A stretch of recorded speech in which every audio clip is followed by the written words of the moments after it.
కన్నీరు నువ్వు కార్చవలసిన పని ఉండదు. అందుకనే ప్రియులరా, ఇంత నొక్కి నొక్కి నొక్కి చెప్తున్న విషయం, బోధిస్తున్న విషయం ఏంటో తెలుసా? మీరందరూ, మనమందరూ, నాతో పాటుగా పునరుద్ధానములో పాలివారం అవ్వాలి మనం. హల్లెలూయా.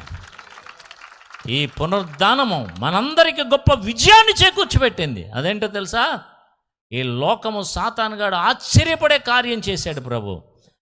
వాడు ఇంకా అచేతనుడైపోయాడు. అందరూ నా స్వాధీనంలోనికి ఎవళ్ళేస్తాడో, అందరూ పాపాత్మలుగా చంపేశాను, ఇక ఎవళ్ళేస్తాడు అనుకుంటే, యేసు ప్రభు లోకంలోనికి వచ్చి మన పాపమంతా తన మీద వేసుకొని కేవలం ఆయన నమ్మి విశ్వసించి మారు మనసు పొందటం ద్వారా మనం మరలా ఆయన తిరిగి లేచి మనల్ని కూడా పునరుద్ధానులుగా చేసి ఆయన నిత్యరాజ్యంలో నిత్యము జీవించే భాగ్యం మనకి ఇచ్చాడు కనుక సాతాను గాడికి వాడికి ఏం చెయ్యాలో పాల్పడలేదు అనమాట.